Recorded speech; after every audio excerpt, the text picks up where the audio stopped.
So you've been hoarding gold like a dragon. What's your exit strategy? Here's mine.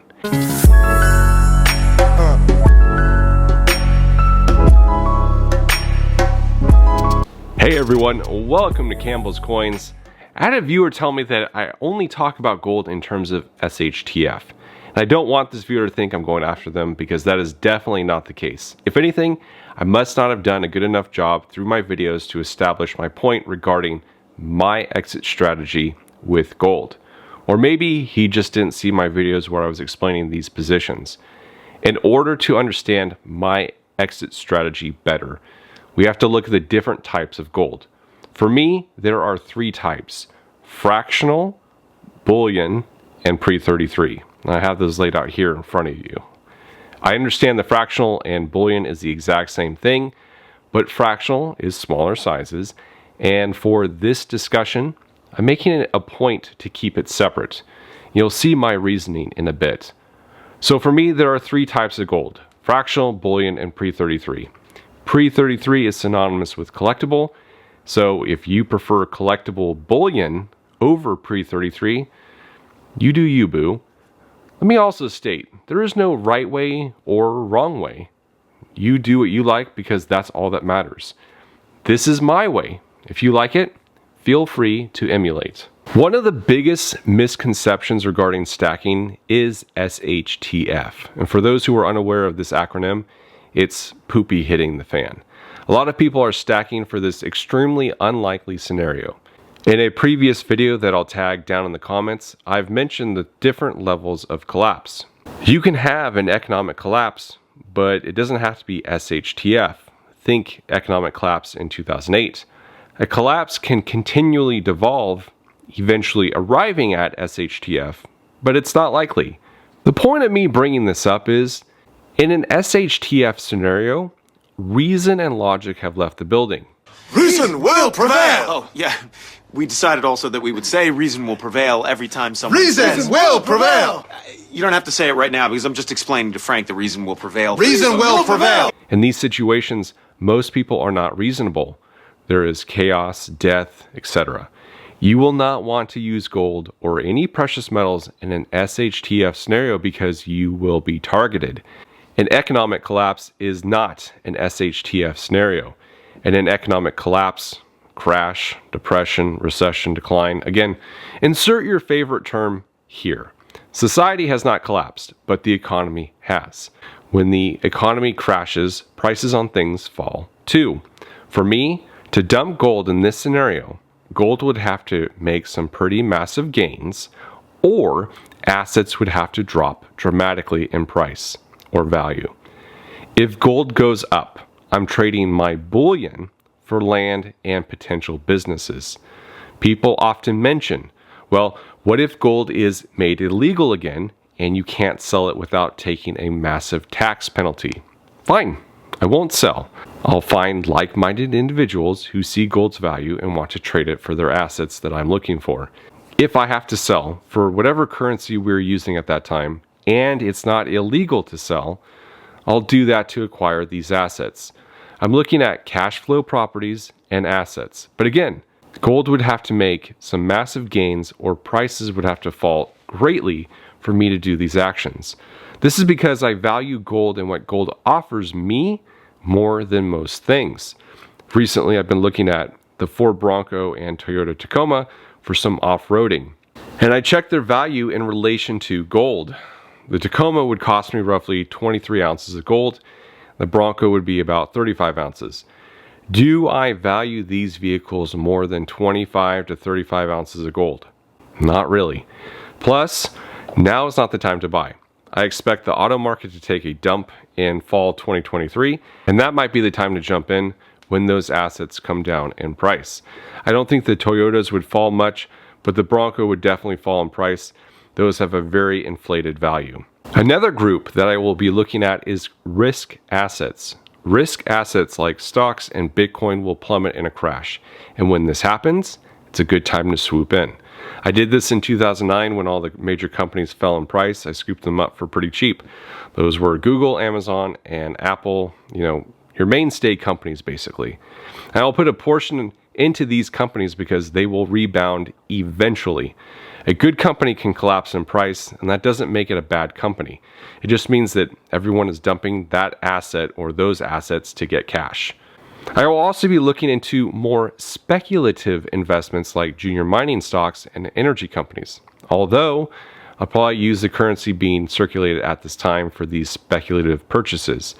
The majority of my investments will also not center around speculative investments. It will be a very small portion of my portfolio for obvious reasons. I really want to reiterate with my audience here, I'm probably the definition of a gold maximalist. What gold offers you, very few assets, if any, come close to it.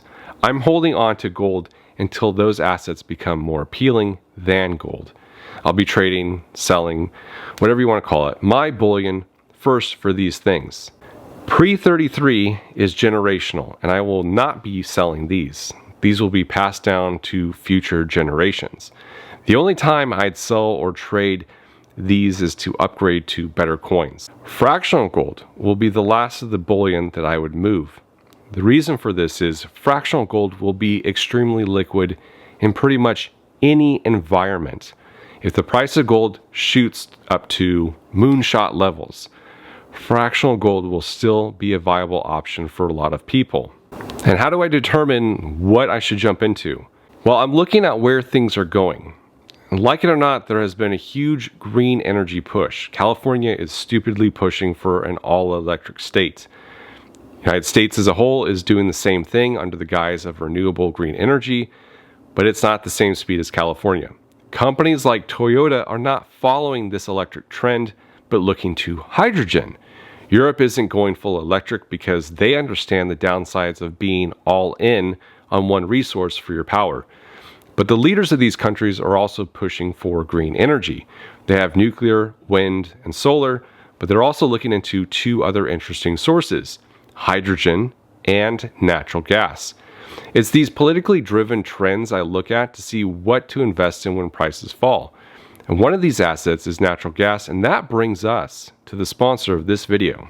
You might have heard about natural gas becoming scarce in Europe leading up to the last winter, and this was because most of Europe relied heavily on Russia for a supply of natural gas, about 55%, and with the war going on, this supply was cut off.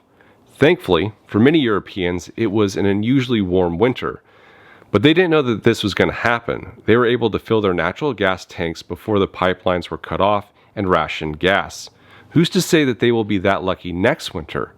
Additionally, European industry is suffering. For example, in Germany, 1 in 8 Germans work for the automotive industry. With the rationing and the high cost for energy, Germany is deindustrializing, which is not good for their economy or production. Many companies have had to cut back, close their doors, or move production to another country, all because energy shortages and energy prices. A lot of countries want to provide energy to Europe, but they are facing either shortages too, or the importation costs are too high. The biggest issue stems from the infrastructure simply not there or insufficient to import this natural gas. Supply is dwindling and demand is expanding. A company called MCF Energy stepped up to help create the beginnings of an energy-independent Europe. They are hunting massive natural gas exploration targets in Germany, Austria, and other parts of Europe. This is a big deal for two reasons. The first is this is a huge move towards energy independence for Europe, and the second is natural gas is now being labeled as green energy, whereas before it wasn't. EU leaders realized their mistake and recategorized natural gas as green energy. You might have heard about this company if you watched snippets of the Vancouver Research Investor Conference, the VRIC, where co-founder of MCF Energy, Ford Nicholson, spoke. Ford is an accomplished oil and gas entrepreneur with extensive experience in building public energy companies in Asia and Europe. He has sold off 3 separate billion-dollar companies. He has a great team under him, including James Hill, the CEO, who has a track record of energy exploration in 6 countries. Frank Justra is a cornerstone investor in this company. He was the founder and CEO of Liongate Entertainment and co-founder of Wheaton River Minerals, now called Newmont Goldcorp. Newmont was the world's 4th largest producer of gold. He also wiped the floor with the Bitcoin maximalist Michael Saylor a couple years ago during a debate on Bitcoin. Last but not least, General Wesley Clark. He was NATO's supreme allied commander in Europe. This whole team has experience in Europe, right where MCF Energy is operating and acquiring new natural resources. MCF Energy has two major assets, one in Germany and one in Austria. The Welchau prospect is located in the foothills of the Austrian Alps. The other is in Germany with a name that I just know I'm going to butcher if I attempt to pronounce it. Both are expected to start drilling by September of this year. To summarize, there are two major drilling projects in the hardest hit energy regions of Europe. The governments of these countries have green-lighted these projects. MCF Energy is currently a $100 million company, but with the expected reserves in these projects, 1 trillion cubic feet of natural gas in Austria alone, they expect this company to hit $1 billion valuation. They are hoping to be bought out by the end of the year when things are up and running and reserves are proven. So this is a speculative play. This is not investment advice, but something to ponder if you're looking for some investment like this. As with any investment, please do your own due diligence to see if it's worthwhile for you. Factor in timing, pricing, and the market to see if it's a good time for you to jump in. I'd like to thank MCF Energy for sponsoring this video. I hope that clears things up for people about my exit strategy for gold. I think far too many people focus on shtf, and I think that's simply a waste of time. Your time is your most precious asset, and I appreciate you spending it here with me. Thank you all for watching. This is Campbell's Coins, and that is my 2 cents.